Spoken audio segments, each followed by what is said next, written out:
সম্মানীয় দর্শকবৃন্দ, সাধারণ মানুষের জন্য অত্যন্ত আনন্দের খবর। রাজ্যের মুখ্যমন্ত্রী মমতা বন্দ্যোপাধ্যায় নতুন করে গ্রামের মানুষদের জন্য ৮০০ কোটি টাকা বরাদ্দ করল। এর ফলে গ্রামের মানুষরা পেয়ে যাবেন ১২,৫০০ টাকা করে।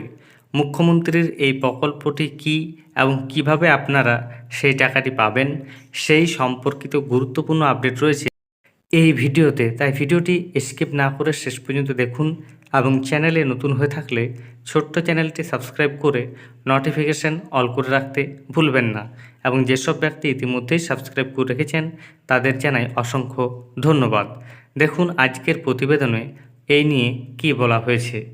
বলা হচ্ছে, গ্রামান্বয়নের একাধিক প্রকল্পে টাকা আটকে রেখেছে মোদী সরকার। এই পরিস্থিতিতে একেবারে নিজের কোষাগার থেকে গ্রামীণ এলাকা উন্নয়ন খাতে ৮০০ কোটি টাকা দিতে চলেছে রাজ্য সরকার।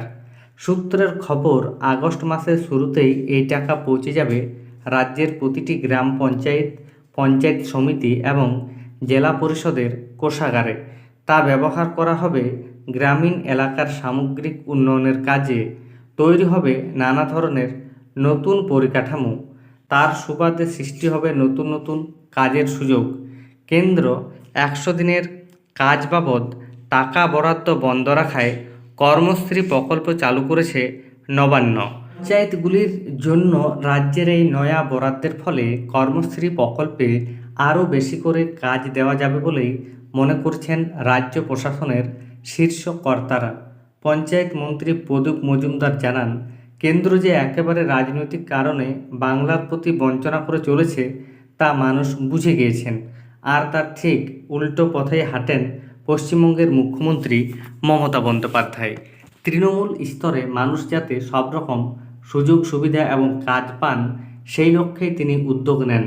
এই পদক্ষেপ তারই একটি নতুন উদাহরণ।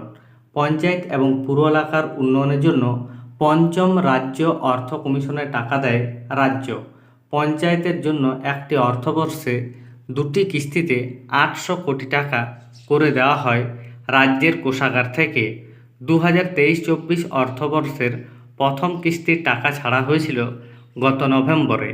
নিয়ম অনুযায়ী সার্বিকভাবে 60% টাকা খরচ করলে পরবর্তী কিস্তি টাকা ছাড়ে নবান্ন।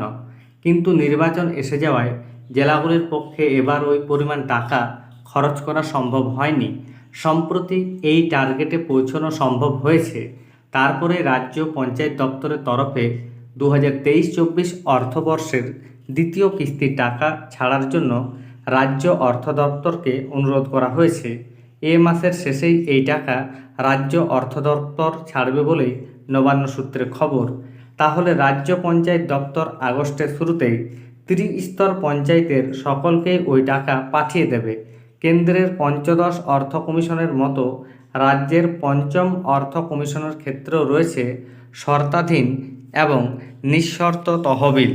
শর্তাধীন তহবিল বাবদ বরাদ্দ অর্থ খরচ করতে হবে জৈব বৈচিত্র্য, প্রাকৃতিক সম্পদ সংরক্ষণ এবং কাজে স্বচ্ছতা বৃদ্ধির নানা প্রকল্পে। নিঃশর্ত তহবিলের টাকায় অন্যান্য পরিকাঠামো উন্নয়নের কাজ করে পঞ্চায়েতগুলি। গ্রাম পঞ্চায়েতগুলির ক্ষেত্রে তাদের আগের কাজের গুণমান বিচার করে পরবর্তী টাকা দেওয়া হয়। সূত্রের খবর, 2024-25 অর্থবর্ষে কোনো পঞ্চায়েত কত টাকা পাবে তা বিচার করার জন্য নতুন করে কিছু মাপদণ্ড নির্ধারণ করা হবে। সেটি নির্ণয় করার কাজও চলছে।